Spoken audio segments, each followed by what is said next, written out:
Bismillahirrahmanirrahim. Assalamualaikum warahmatullahi wabarakatuh. Bismillah, alhamdulillah, wassalatu wassalamu ala rasulillah wa ala alihi wa sahbihi wa mawalah amma ba'd. Puji syukur kehadirat Allah subhanahu wa ta'ala, salawat dan salam pada Rasulullah sallallahu alaihi wasallam. Allahumma salli ala Sayyidina Muhammad wa ala alihi wa sahbihi ajma'in. Terima kasih atas waktu dan kesempatan yang diberikan. Pada kesempatan kali ini saya akan membahas tentang beberapa artikel yang telah kami review serta satu buku tentang konsep pembelajaran yang terdiri daripada artikel yang terindeks pada jurnal Sinta 2, kemudian ada juga artikel yang terindeks pada Scopus, dan semuanya berbicara tentang belajar dan konsep pembelajaran di dalam pendidikan. Juga ada satu buku yang berkaitan dengan konsep pembelajaran yang telah kami review, sehingga di sini menjadikan review tersebut sebagai book artikel yang insya Allah akan kami paparkan sebentar lagi. Izinkan saya untuk melakukan share PPT-nya. Baik, teman-teman semuanya. Pada kesempatan kali ini, konsep pembelajaran yang akan kita paparkan di sini itu kita melihat dulu dari sisi belajar dan pembelajaran yang itu merupakan sebuah aktivitas utama dalam proses pendidikan. Di situ terdapat unsur penting dalam definisi pendidikan secara nasional. Ya, kalau kita lihat di dalam baik itu pengertian di dalam undang-undang ataupun di dalam buku-buku rujukan yang berkaitan dengan pendidikan, semuanya menjelaskan bahwa pendidikan itu secara nasional itu merupakan sebuah usaha sadar untuk mewujudkan suatu suasana belajar dan proses pembelajaran yang memungkinkan peserta didik untuk aktif mengembangkan potensi yang dimilikinya serta membekali peserta didik dengan kekuatan spiritual, keagamaan, pengendalian diri, kepribadian, kecerdasan, akhlak mulia, dan keterampilan yang diperlukan bagi diri, masyarakat, bangsa, dan negara. Jadi dalam kesempatan ini, 4 artikel yang ingin kami bahas di sini. Yang pertama, artikel pertama itu berkaitan dengan konsep belajar dan pembelajaran. Sedangkan yang kedua itu tentang constructivist learning theory, a paradigm for teaching and learning. Sedangkan artikel yang ketiga itu tentang pengembangan paket pembelajaran filsafat pendidikan Islam berbasis critical thinking. Sedangkan artikel yang keempat itu adalah pendidikan Islam berbasis multiple intelligence.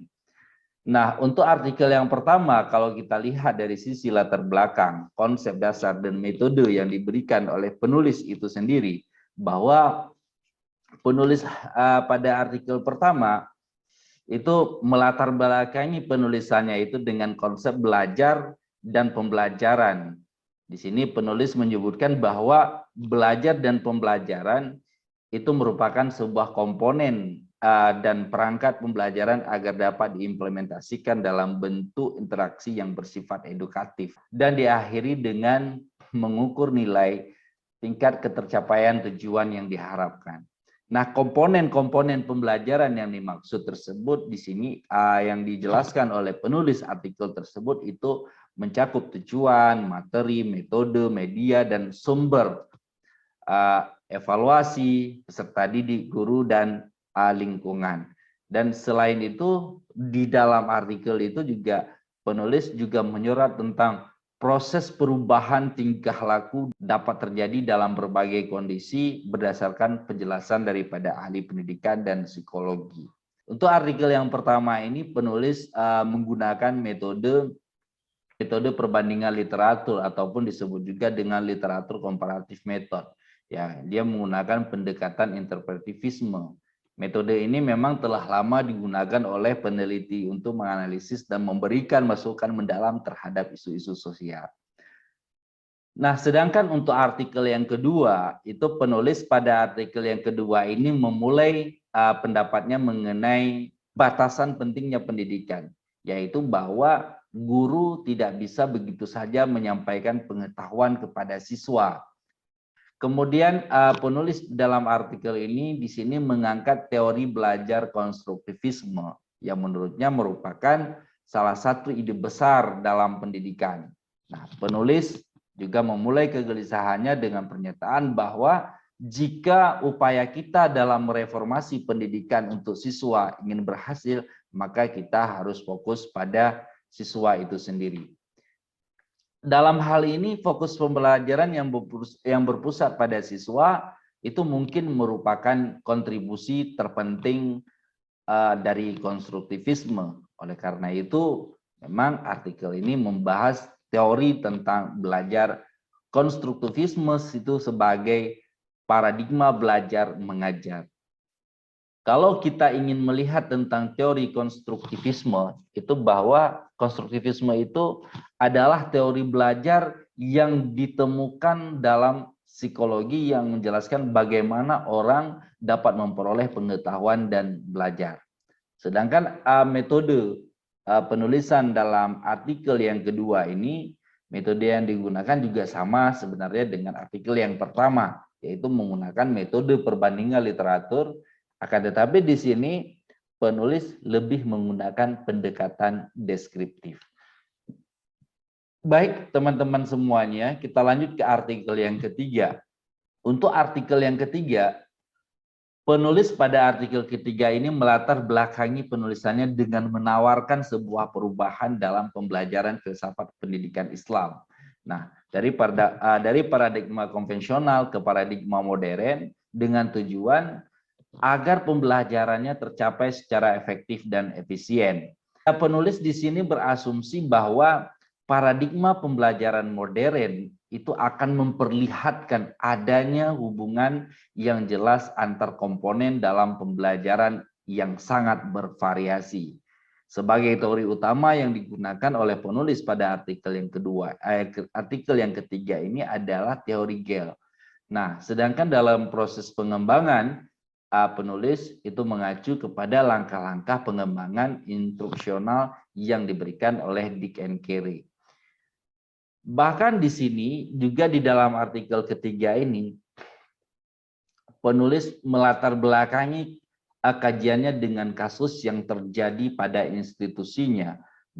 Kegelisahannya yaitu mata kuliah filsafat pendidikan Islam itu secara konsepsional itu merupakan mata kuliah yang banyak mengandung masalah dan memberikan ruang bertanya yang luas kepada mahasiswa.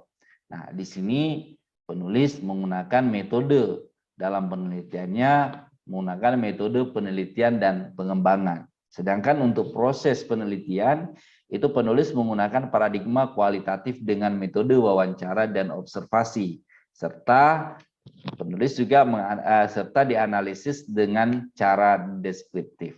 Sedangkan pengembangan di sini penulis mengacu kepada langkah-langkah pengembangan instruksional yang diberikan oleh Dick and Carey. Nah, sedangkan untuk artikel yang keempat, teman-teman semuanya, penulis melatar belakangi tentang peran strategi sekolah sebagai lembaga pendidikan. Menurutnya sekolah secara ideal itu harus mampu mewadahi setiap bentuk kecerdasan peserta didiknya. Nah, kegelisahan utama penulis dalam artikel ini bahwa proses pembelajaran di sekolah itu cenderung menggunakan strategi pembelajaran konvensional dengan media pendukung belajar yang terbatas. Penulis pada artikel yang keempat ini, dia mengaitkannya dengan konsep pendidikan Islam, bahwa pendidikan Islam itu merupakan sebuah proses dalam menemukan dan mendayagunakan fitrah, kreasi, serta potensi manusia itu sendiri. Jadi dari hal tersebut sehingga penulis di dalam artikelnya menganggap bahwa pembelajaran berbasis multiple intelligence atau kecerdasan majemuk itu dipandang sebagai salah satu cara untuk mengoptimalkan kecerdasan dominan peserta didik dengan cara menyenangkan. Nah, pada artikel yang keempat ini, metode yang digunakan hampir sama dengan artikel pertama dan kedua. Akan tetapi, jika kita melihat lebih jauh terkait dengan kerangka artikel yang dibahas, maka kita dapat menyimpulkan bahwa metode penelitian yang digunakan termasuk penelitian kualitatif yang mengutamakan penggalian, penjelasan, serta penyampaian makna yang tersurat dan tersirat dari data-data yang dikumpulkan. Baik teman-teman semuanya, kita beranjak ke hasil di sini. Dari hasil pembahasan yang diutarakan oleh penulis pada artikel yang pertama, kita lihat bahwa di artikel pertama di sini penulis memunculkan dua gagasan baru. Yang pertama adalah melibatkan proses mental siswa secara maksimal dalam proses pembelajaran. Sedangkan yang kedua itu adalah membangun suasana dialogis dan proses tanya jawab secara terus-menerus yang diarahkan untuk memperbaiki dan meningkatkan kemampuan berpikir siswa. Nah, kalau kita membahas penelitian yang kedua, yang pertama ini itu yang seperti yang kita jelaskan tadi itu terdapat di dalam dua topik utama di sini ya. Nah, tetapi teori belajar ilmu jiwa Gestalt itu memandang bahwa keseluruhan lebih penting daripada bagian-bagian. Nah, di dalam teori belajar ilmu jiwa asosiasi yang itu dibedakan atas teori belajar konektisisme yang memandang bahwa belajar belajar adalah hubungan antara stimulus dan respon. Nah, hasilnya dalam artikel ini penulis itu mendapati bahwa aktivitas proses pembelajaran ditandai dengan terjadinya interaksi edukatif, yaitu interaksi yang sadar akan tujuan, berakar secara metodologis dari pihak pendidik, dalam hal ini adalah guru itu sendiri, kemudian dan kegiatan belajar secara pedagogis pada diri peserta didik. Nah, ini poin inti dari hasil dari artikel yang pertama. Nah, kemudian pada artikel yang kedua itu membahas hasil penelitiannya dengan mengemukakan bahwa prinsip-prinsip konstruktivisme itu semakin berpengaruh dalam pengorganisasian ruang kelas dan kurikulum di sekolah, itu dapat diterapkan dalam proses belajar mengajar. Sehingga di sini saya buat dua catatan penting bahwa pertama itu guru harus dapat ataupun guru di sini perlu merefleksikan praktik untuk menerapkan ide-ide kepekerjaannya. Sedangkan untuk poin yang kedua, di sini kita bisa melihat bahwa guru konstruktivis itu mendorong siswa untuk terus menilai bagaimana kegiatan membantu mereka mendapatkan pemahaman. Bahkan di dalam artikelnya di sini penulis itu melakukan dialog itu terhadap hasil temuannya. Bahwa dengan lingkungan kelas yang terencana dengan baik, para siswa juga akan belajar tentang bagaimana itu belajar. Baik teman-teman semuanya, untuk artikel yang ketiga kita bisa dapat melihat di sini bahwa penulis pada artikel yang ketiga itu mengklaim bahwa teori pembelajaran konvensional itu tidak bisa dipertahankan karena tidak menguntungkan semua pihak. Selain itu, penulis di sini mengklaim bahwa teori tersebut tidak menghargai potensi-potensi kemanusiaan yang dianugerahkan Tuhan kepada manusia. Nah, untuk poin yang keduanya di sini bahwa penulis di sini menginginkan pembahasan tentang telaah makro pedagogik pendidikan Islam yang mencakup telaah tentang hakikat Tuhan, hakikat alam, hakikat manusia. Ini harus ditambahkan dalam silabus pembelajaran filsafat pendidikan Islam. Dan kemudian penulis membuat langkah selanjutnya dengan mencoba menyusun lesson plan atau rencana pelaksanaan pembelajaran. Di sini dalam perumusannya itu guru juga harus berpegang pada paradigma penyusunan lesson plan yang benar dengan memahami bahwa proses yang dilakukan guru ketika mengajar tidaklah sama dengan proses yang dilakukan atau dialami peserta didik ketika belajar. Jadi di sini guru harus dapat bisa merasakan apa yang disebut dengan belajar dan bagaimana caranya mengajar dengan baik. Sedangkan untuk artikel yang keempat, di sini penulis dalam pembahasannya mengutip pernyataan Howard Gardner yang menjelaskan bahwa gaya belajar seorang peserta didik itu merupakan cerminan daripada kecenderungan kecerdasannya. Sedangkan poin yang kedua, itu penulis berpendapat bahwa tidak ada satupun strategi dan metode yang dijamin efektif menunjang kecerdasan majemuk peserta didik. Di sini kalau kita lihat antara artikel keempat dengan artikel ketiga itu hampir sama. Artinya di sini kita dapat merasakan bahwa guru harus dapat merasakan ketika dia mengajar, dia harus dapat merasakan bahwa dia pada posisi si pembelajar ataupun sebagai posisi peserta didik. Dan dia juga harus dapat memberikan sebuah penjelasan pasti ataupun gaya belajar dan metode yang bagus dalam melaksanakan pembelajarannya di kelas. Baik teman-teman semuanya. Nah, untuk buku di sini, buku yang kami review di sini adalah tentang strategi pembelajaran berorientasi standar proses pendidikan.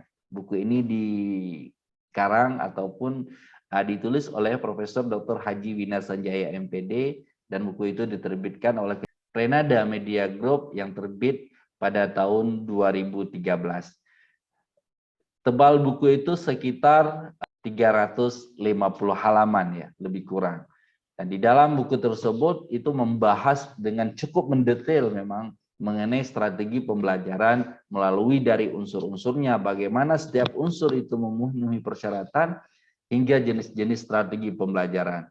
Bahkan buku ini memang cukup berimbang dalam porsi teoretik dan praktiknya ya, sehingga membuat buku ini bisa dibaca oleh semua kalangan, baik S1, S2, S3, bahkan masyarakat secara umum. Akan tetapi kekurangan dari buku ini hanya di urutan bab saja.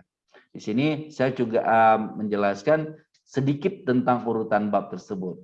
Seandainya akan lebih baik jika topik tentang tujuan dan standar kompetensi di bab 4 di dalam buku tersebut dibahas di bab 2 setelah pembahasan standar proses pendidikan, sehingga akan berkaitan dengan bab 3 yang membahas tentang topik dan sistem pembelajaran ya. Kemudian topik tentang guru dalam pencapaian standar proses pendidikan yang letaknya di bab 2 itu harusnya diletakkan di bab setelah topik belajar dan topik mengajar dan belajar dalam standar pendidikan. Sehingga urutan pembahasan akan terasa dari yang sifatnya makro lalu masuk ke unsur-unsur yang mikro seperti guru, strategi pembelajaran, media, dan metode. Akhirnya pembelajaran di sini kita ambil kesimpulan bahwa pembelajaran adalah proses interaksi peserta didik dengan pendidik dan sumber belajar pada suatu lingkungan belajar. Nah, pembelajaran itu merupakan bantuan yang diberikan pendidik agar dapat terjadi proses pembelajaran ataupun proses perolehan ilmu dan pengetahuan. Pembelajar yang memiliki motivasi tinggi ditunjang dengan pengajar yang mampu memfasilitasi motivasi tersebut akan membawa pada keberhasilan pencapaian target belajar. Terima kasih atas waktu dan kesempatan. Akhirul kalam, wallahu muwaffiq ila aqwamit thariq. Assalamualaikum warahmatullahi wabarakatuh.